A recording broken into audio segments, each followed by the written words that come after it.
Passamos agora aos poderes da administração ou poderes administrativos. Gente, essa temática aqui, deixa eu grifar na tela, né, para marcar o começo dos poderes da administração, é uma temática também de suma importância. Wallace, mas toda temática que a gente trabalha, você fala que é de suma importância? Sim, eu selecionei o que é mais importante para a sua prova. Então, tudo aqui é importante, você não pode deixar de lado. Gente, esses poderes da administração aqui vão ser os instrumentos de atuação do administrador. A gente não pode confundir esses poderes da administração com os poderes estruturais do Estado. Então, quando a gente fala de poder da administração, a gente não pode confundir com executivo, legislativo e judiciário. Esses órgãos de poder, né, a gente não pode confundir com os poderes estruturais do Estado. E lembrando sempre que, embora a gente fale poderes no plural, na verdade o poder é uno, né? O poder é uno, indivisível. Então, na verdade, seria um órgão de poder, do poder do Estado. Mas até a Constituição falou poderes, então a gente acaba usando também. Mas, quando for fazer uma prova discursiva, que não é o caso, recomendo até colocar poderes, entre aspas, para o examinador entender que você sabe que o poder é uno e indivisível, como elemento do Estado, né? E que os poderes estruturais do Estado, na verdade, são os órgãos de poder executivo, legislativo e judiciário. Mas não é o nosso objetivo aqui. O nosso objetivo aqui é trabalhar os poderes da administração.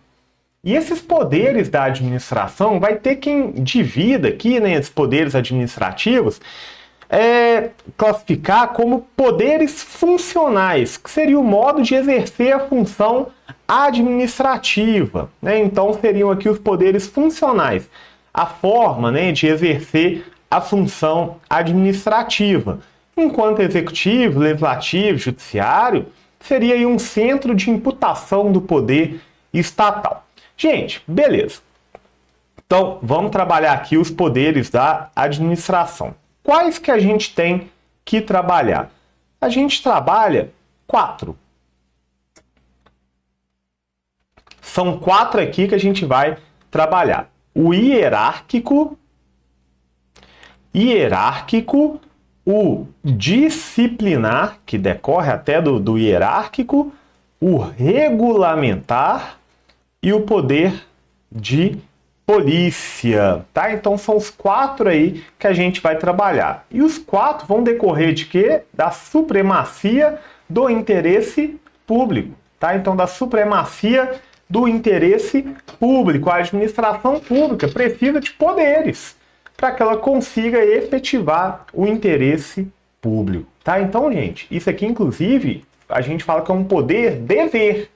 Não é uma faculdade do agente público, é uma obrigação de atuar. Então, bora iniciar aqui o estudo, né? A gente vai iniciar aqui com o poder de polícia. E até para vocês terem uma ideia de como que isso pode cair em prova, em 2019 foi cobrada uma questão interessantíssima sobre poder de polícia. Olha só o enunciado dessa questão. Após comprar um terreno, Roberto iniciou a construção de sua casa sem prévia licença, avançando para além dos limites de sua propriedade e ocupando parcialmente a via pública, inclusive com possibilidade de desabamento de parte da obra e risco à integridade dos pedestres. No exercício regular da fiscalização da ocupação do solo urbano, o poder público municipal, observadas as formalidades legais, valendo-se da prerrogativa de direito público, que, calcada na lei, autoriza-o a restringir o uso e o gozo da liberdade e da propriedade privada em favor do interesse da coletividade, determinou que Roberto demolisse a parte irregular da obra. E aí, foi questionado na questão qual seria o poder administrativo que fundamentou essa determinação do município. E a resposta foi justamente o poder de polícia, tá? Foi justamente o poder de polícia. Quando a gente fala de poder de polícia, a gente fala que ele vai se aplicar em qualquer situação em que direitos individuais tenham que ser restringidos em prol do interesse público.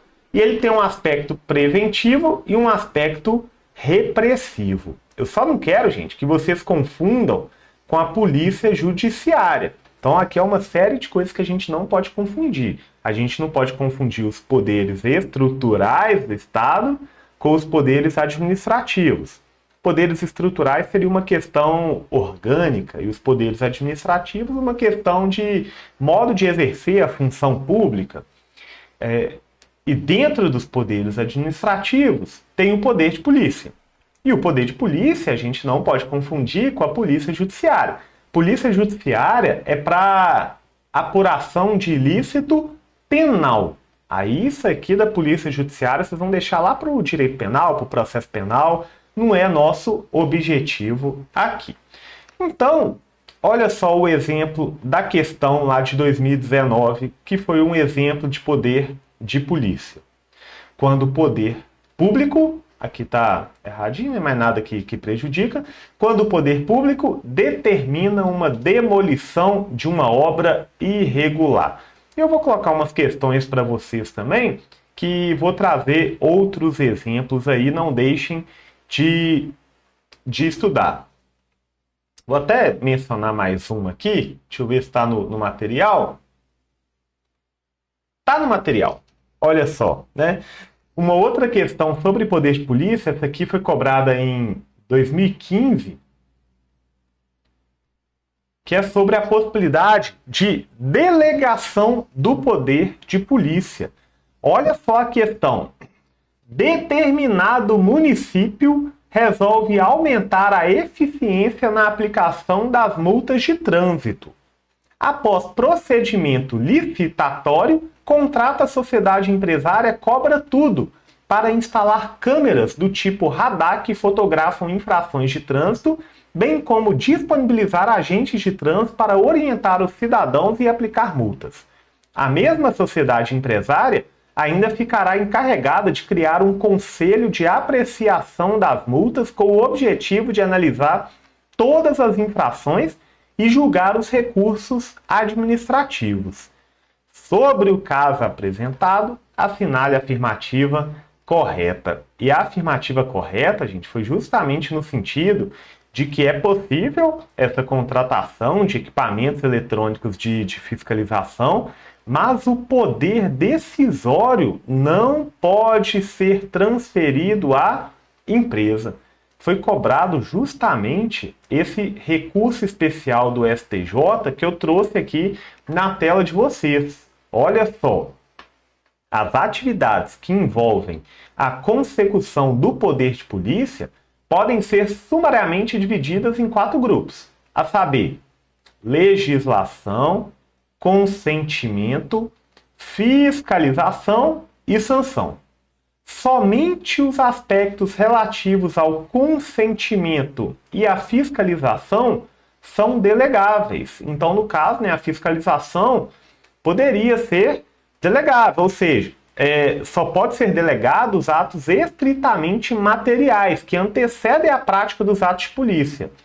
Os referentes à legislação e à sanção, aí já derivam do poder de coerção do poder público e aí não vão poder ser delegados. Tomar cuidado com isso daí. Poder de polícia, gente, para mim é o principal, tá? Assim, se você tem que saber saiba o poder de polícia. Mas, obviamente, que os outros também podem ser cobrados. Eu trouxe aqui o poder hierárquico, que foi cobrado em 2017. Olha só como que ele foi cobrado em 2017. Vou ler a questão e aí a gente trabalha as principais disposições sobre o poder hierárquico. Olha só. João foi aprovado em concurso público promovido pelo Estado Alfa para o cargo de analista de políticas públicas, tendo tomado posse no cargo na classe inicial da respectiva carreira. Ocorre que João é uma pessoa proativa e teve como gestor excelentes experiências na iniciativa privada. Em razão disso, ele decidiu que não deveria cumprir os comandos determinados por agentes superiores na estrutura administrativa, porque ele as considerava contrárias ao princípio da eficiência, apesar de serem ordens legais. Aí, a partir desse caso apresentado, a afirmativa correta foi que João tem o dever de obediência às ordens legais de seus superiores, em razão da relação de subordinação decorrente do poder hierárquico, tá? O que é esse poder hierárquico? Esse poder hierárquico é justamente o poder de ordenar, coordenar, controlar e corrigir as atividades dos órgãos e agentes no âmbito da administração. Então, ele não poderia desrespeitar as ordens dos superiores, as ordens legais dos superiores por conta do poder hierárquico.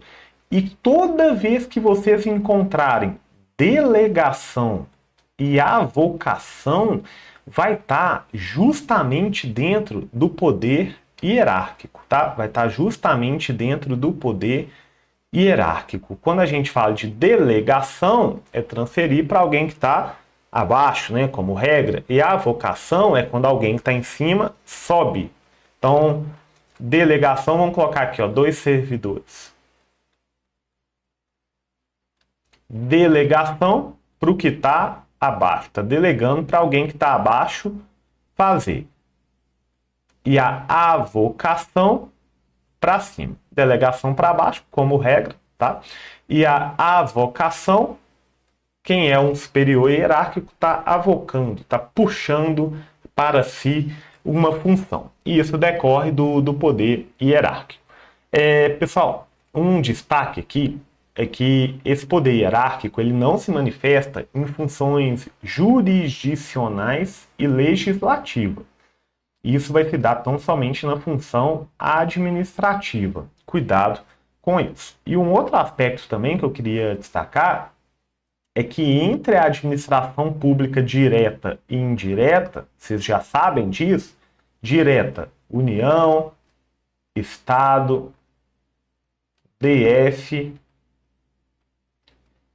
e município, e a indireta, né, autarquias, fundações e as estatais. Vamos dar um exemplo aqui, ó. A União, ela criou o INSS, que é uma autarquia. Então, a União criou o INSS, que é uma autarquia. Não tem hierarquia entre a União e o INSS. Vai ter apenas um controle finalístico, tá, gente? Vai ter apenas um controle finalístico. Então, não tem um poder hierárquico entre a administração pública direta e indireta. Mas se for agentes pertencentes a uma mesma pessoa jurídica, aí sim tem hierarquia e subordinação. Tomar cuidado com esse detalhe aí. E, inclusive, gente, eu quero citar aqui um artigo, que é o artigo da Lei 8.112, o artigo 116. A gente já mencionou esse artigo 116 aqui no trabalho de vocês, né, na apresentação de vocês. E o artigo 116 coloca como deveres do servidor cumprir as ordens superiores, exceto quando manifestamente ilegais. E na questão de 2017 falou que as ordens eram legais. Então é dever do servidor cumprir as ordens dos superiores. Ótimo. Ainda sobre poder administrativo, eu quero destacar para vocês o poder disciplinar e o poder regulamentar. Quando a gente fala do poder disciplinar, é o poder dever de punir as infrações daqueles sujeitos à administração.